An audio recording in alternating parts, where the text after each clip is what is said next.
Mesdames et messieurs, bonsoir. Il est 18h au Caire. Nous reprenons nos émissions en langue française pour cet après-midi jusqu'à 20h heure locale du Caire. On commence comme d'habitude avec l'édition de Panorama et de suite le volet politique et ses principaux titres.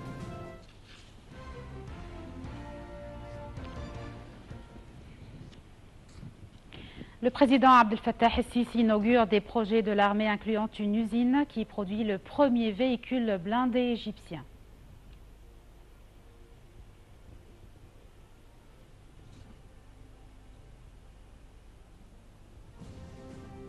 La coalition menée par l'Arabie Saoudite maintient la trêve des raids aériens au Yémen en dépit de violations de la part des rebelles Houthis.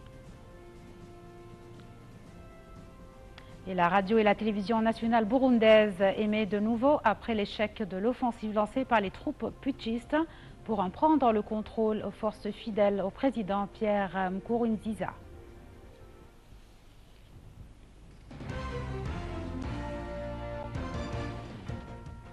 Les informations en détail, le président Abdel Fattah el-Sisi a inauguré aujourd'hui des projets de l'armée incluant une usine qui produira le premier véhicule blindé égyptien. El-Sisi était accompagné du ministre de la Défense, le général Sedri Sobhi, et des hauts gradés de l'armée. S'exprimant en marge de l'inauguration, le chef de l'État a indiqué que les défis actuels nécessitent que les Égyptiens s'unissent et travaillent dur.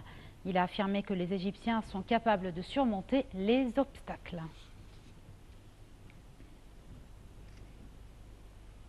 La coalition menée par l'Arabie Saoudite maintient la trêve des raids aériens au Yémen en dépit de violations de la part des rebelles Houthis pour permettre la distribution de l'aide dans un pays où la situation humanitaire est jugée catastrophique par l'ONU. Racha Samir et non Alé, les détails. La coalition menée par l'Arabie Saoudite maintenait aujourd'hui la trêve des raids aériens au Yémen. Elle a indiqué avoir choisi la retenue en dépit de violations par les Houthis du cessez-le-feu entré en vigueur pour 5 jours renouvelables mardi soir. La coalition a fait état dans un communiqué de 12 cas de violation du cessez-le-feu le long de la frontière entre l'Arabie Saoudite et le Yémen et au Yémen même. Elle avait pourtant prévenu les Houthis qu'elle reprendrait ses raids aériens en cas de violation du cessez-le-feu initié par l'Arabie Saoudite pour des raisons humanitaires. Le conflit provoque des coupures d'eau et d'électricité, une grave pénurie de carburant et de nombreuses victimes. La trêve a permis de décharger hier une cargaison de fuel d'un navire affrété par le Programme alimentaire mondial, la PAM, au port de Hodeida sur la mer Rouge. La ministre de l'Information en exil, Nadia El-Sakaf, qui préside une commission de secours, a déclaré hier soir à Riyad que 7 navires transportant de l'aide humanitaire avaient pu atteindre le Yémen cette semaine. La ministre a précisé que 3 bateaux avaient accosté à Hodeida, 1 à Aden et 2 à Mukalla, une ville du sud-est contrôlée par des combattants d'Al-Qaïda, et le dernier à Mokha sur la mer Rouge. En plus, 18 camions-citernes chargés de carburant sont entrés à partir de l'Arabie Saoudite dans la province de Hadramout en évitant le nord du pays contrôlé par les Houthis. Selon la ministre, 150 Yéménites bloqués en Jordanie sont rentrés mercredi à Sanaa grâce à un avion affrété par l'Organisation mondiale des migrations, et d'autres vols sont prévus. Un responsable de l'aéroport de Sanaa a confirmé aujourd'hui une reprise progressive des vols après la réparation de la piste qui était endommagée par des raids de la coalition. Un avion d'aide de Médecins sans frontières et un autre de l'ONU étaient attendus aujourd'hui. Les terroristes du groupe Daesh, qui se vantent d'avoir détruit des sites antiques en Irak, menaçaient aujourd'hui Palmyre, un joyau antique dans le désert syrien, inscrit au patrimoine mondial de l'humanité de l'UNESCO. Racha Samir et non Alé vous donnent les détails. Palmyre est menacée, a affirmé l'Observatoire syrien des droits de l'homme. La bataille se déroule à l'est de la ville après que l'organisation terroriste Daesh se soit emparée de tous les postes de l'armée entre le Sorna et Palmyre. La valeur historique de cette oasis située au nord-est de Damas est inestimable car elle abrite les ruines monumentales d'une grande cité qui fut l'un des plus importants foyers culturels du monde antique. Son architecture unie les techniques gréco-romaines aux traditions locales et aux influences de la Perse selon l'UNESCO. Les rebelles ont contrôlé la ville de février à septembre 2013 avant que Palmyre ne soit reprise par l'armée. Durant les combats, le temple de Baal avait subi quelques flétrissures en raison des échanges d'artillerie. Le gouverneur de la province de Homs, dont fait partie Palmyre, a indiqué qu'après la chute hier d'Al-Sorna, 1800 familles avaient fui vers Palmyre, où 3 centres d'accueil ont ouvert. Depuis la nuit de mardi à mercredi, les combats dans cette zone ont fait 110 tués, dont 70 membres de forces du régime, parmi lesquels 6 officiers et 55 terroristes, dont 2 chefs. Parmi ces dernières figures, Abu Malika Anas el-Nashwan, qui était apparu sur une vidéo de Daesh montrant la décapitation en avril de 28 Éthiopiens en Libye, selon des sites terroristes. En Syrie, les terroristes ont déjà détruit 2 magnifiques lions assyriens à Raqqa, ville dont Daesh a fait sa capitale, et ont commis des destructions et permis des fouilles clandestines sur plusieurs sites près de Raqqa. Ailleurs, en Syrie, 39 personnes, dont 17 enfants, ont été tuées hier soir lors de raids de l'aviation du régime sur 3 localités rebelles dans le sud de la province d'Alep, selon l'organisation l'OSDH.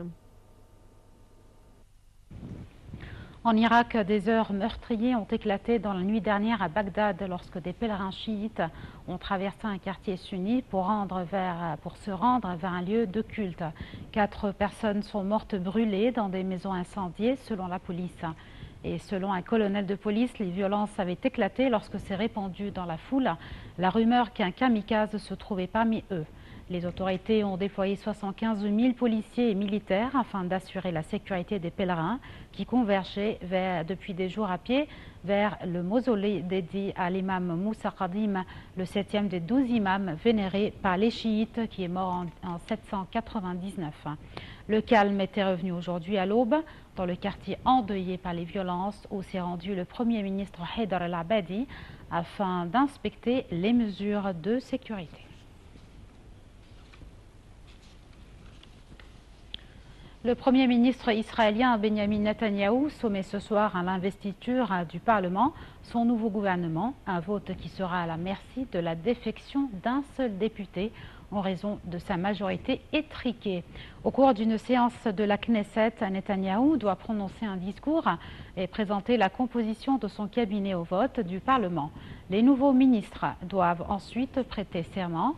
Et le nouveau gouvernement, dont le centre de gravité a glissé encore un peu plus à droite par rapport à l'équipe précédente, ne dispose que d'une majorité minimale de 61 voix sur 120.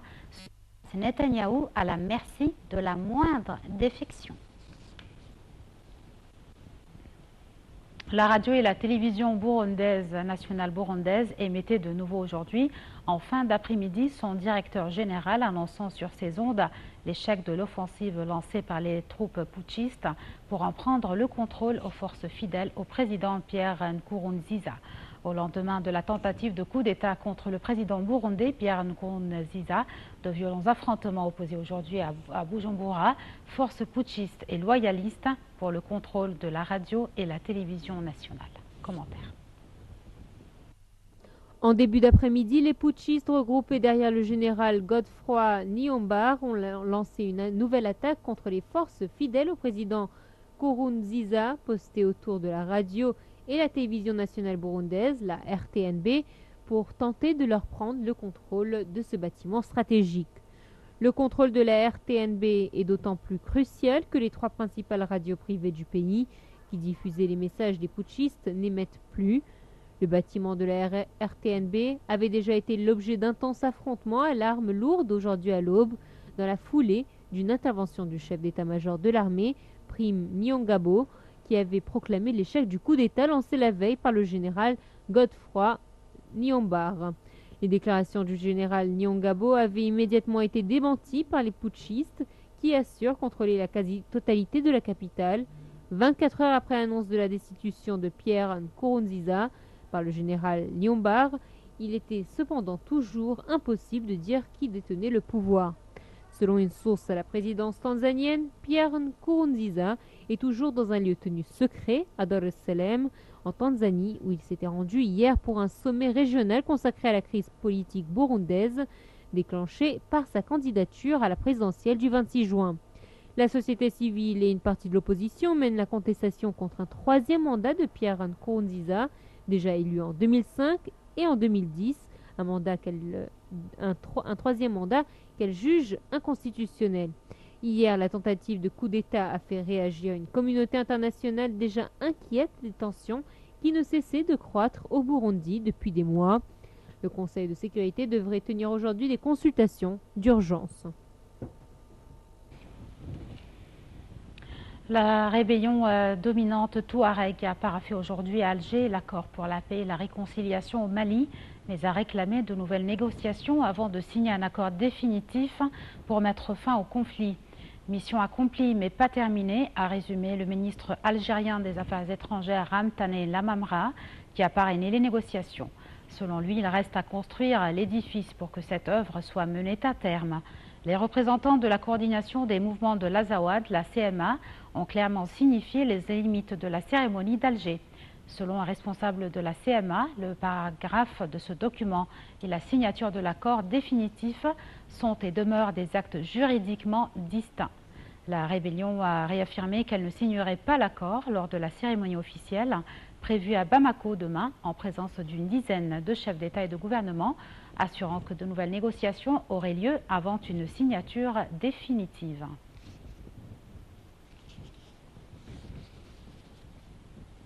Dans la République démocratique du Congo, des nouveaux massacres ont fait 23 morts près de Beni au soir même d'une visite du ministre de l'Intérieur congolais dans cette ville pour tenter de calmer la colère de la population.